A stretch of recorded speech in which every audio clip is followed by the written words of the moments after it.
What's up, athletes? Sometimes when it comes to training, we can find ourselves in a bit of a rut. It's a tough act to balance pursuing our athletic goals amongst other responsibilities like our jobs, our relationships, kids, financial pressures, physical and mental health and well-being. And even if we feel on top of all of these things, we just might not feel like things are clicking in our training. The last 6 months or so, I've been on a bit of a struggle streak when it comes to training, and the good news is, right now, I'm thriving. So I wanted to talk through what I did to turn things around and how you can do the same if you find yourself in a similar place with your training. Alright, so going back a few months, around March, April, I qualified for the CrossFit quarterfinals, but I was in a really weird place. I couldn't get my head in the zone and bombed like a few workouts. I competed in a local individual competition in the top division just to sort of cap the season off, but by then I was honestly just so mentally and physically burnt out that I wasn't even enjoying the process. From an outsider's perspective, I was performing like better than ever, like literally comparing year-on-year performance, I had improved massively, but personally I just felt kind of empty. So I went back to the model that I'd already created to help others and then used that to help myself. This is the thing that gets you in the door. Why you get in your car, on your bike, whatever it may be, and then head to the track, head to the gym, head to the pool. There's a reason we choose to do what we do, and it might not come to you right away, and you might have to think about things that make you feel a little bit uncomfortable, and that's totally fine, because for many of us, our motivations come from quite dark places. As an example, from about the age of 8 until I was around 18, I fluctuated between being overweight and obese, and that came with a lot of bullying and a lot of self-doubt and a lot of introspective thinking. I was the kid who came last at the school cross country, the one who was petrified of swimming sports because I knew that I'd be pointed at and laughed at. And that led me down quite unhealthy paths, and I didn't really know how to deal with those feelings, and to be honest, I still feel the effects of that to this day, and I probably always will. But I have accepted that, and I've made peace with it, and that took me years. Originally, I started working out just to look good in the mirror, which worked, but I wasn't super consistent. And then several years later, basically when I got the courage to step foot in my first ever CrossFit gym, I kind of just naturally gravitated towards competitive fitness as I found it was a really reliable method to keep my mental health in check. On my wall, I've got this mantra which is staring back at me: control the chaos, push the boundaries, and endure together. Personally, I find if I own my thought patterns and frequently push the boundaries of what my body can do, I can maintain control of the negative thought patterns that have given me mental health struggles in the past. And now I'm quite in tune with my why, but I suspect many people out there aren't, and if this is you, spend some time really diving into what it is that's motivating you to get out the door and go and do exercise. The next step of the triangle is foundations, which can be broken into sleep, stress, and sustenance. These are the fundamentals of recovery and performance, and if you're lacking in any of these areas, you're basically making things much harder for yourself.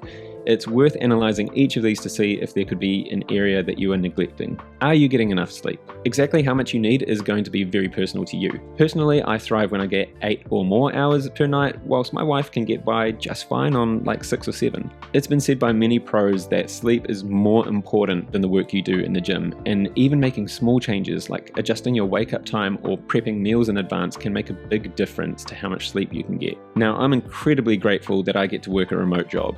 This gives me extra time back that I would have otherwise used doing things like commuting to and from the office, and I use that for sleep. So for me, sleep wasn't really an issue that I needed to address. So life is full of stress, you guys, and some stress is good, but not if that shit gets out of hand.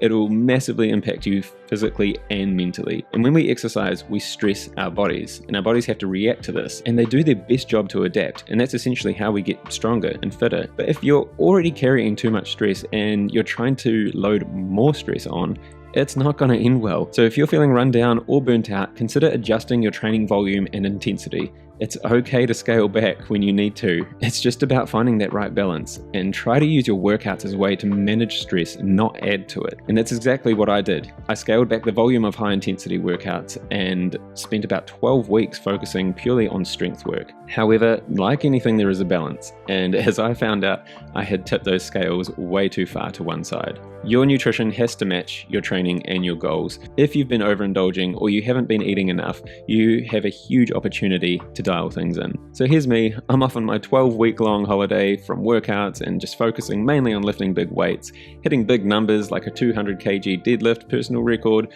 and I wasn't really tracking what I was eating. I was moving far less because of my remote job. I'd literally roll out of bed and log on and start working. And then I weighed myself back in June and I was shocked to read 97 kg on the scale. That's about 7 kgs above where I like to be. But this is nothing new to me. Around this time of year, I tend to let things slide, and then usually I just work with a nutrition coach to bring the scales back down. But this time I decided to try something new. It's an app called Macro Factor. It's kind of like MyFitnessPal, but sexier, and with a built-in coaching algorithm that adjusts your macros weekly depending on what your weight's doing. Honestly, I'm loving it. If you are curious, hit me up, and I might even do a separate review on it or something, but for me, it's been a game changer, and I really wouldn't see myself going back to traditional nutrition coaching anytime soon. If you are feeling in a rut, I encourage you to connect with others because I guarantee you are not the only one. Find a way to mix things up, whether that's training with new people or training at a different time, or even making a pact with somebody else and you both become accountable to each other to show up to the gym. Maybe it's even entering a competition or signing up to a new type of event that you haven't done before. And honestly, we've got so many different options now. There's functional fitness competitions, there's Spartan races or mud runs, there's running races, there's cross-country, powerlifting, Olympic lifting, strongman and strongwoman events, triathlons, there's even indoor rowing competitions these days. There are so many opportunities to challenge yourself and set that ambition. I also believe strongly in surrounding yourself with people who push you and hold you accountable and inspire you, whether that's your fellow athletes or even a coach. For me, I rekindled my ambition and belonging by captaining a 6-person team for an upcoming competition. And it's not just about competing, it's also about showing up for the people around me and just really enjoying that process together. So primarily fueled by the accountability to my team, but also to myself, I put a plan together. And that included attention to my nutrition, but also what my training looks like to balance my energy and maintain solid momentum. So that looks like Monday, 20 to 45 minutes of running.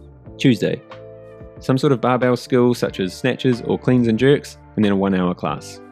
Wednesday, accessory work or some gymnastics work, and then a 1-hour class. Thursday, complete rest. Friday, a long walk, and then a 1-hour class. Saturday, team training usually goes for about 1 hour, sometimes up to 90 minutes. Then Sunday, a long walk and bodybuilding. Yep, bodybuilding. Why? Because it's a different kind of stimulus and it keeps things really interesting and fun for me. And it's also very low risk for injury. And while I'm in a calorie deficit to bring my weight back down, I'm trying to hang on to as much muscle as possible. And I encourage everyone to mix up their training, whether that be playing a sport outside of the gym or doing something else like pole, skating, yoga, whatever it may be. So I might choose to tweak things here and there, but that's been the game plan for the last 8 weeks and largely what it'll look like for the next 8 weeks leading up to that team competition. So the biggest takeaway is to remember why you do this, then focus on the basics, getting enough sleep, managing your stress, and then making sure that your nutrition reflects your goals. And make sure that those goals excite you and motivate you, and then lean on the people around you for support and accountability. Guys, if you enjoy this content, please give me a like and leave a comment, and stay happy and hungry.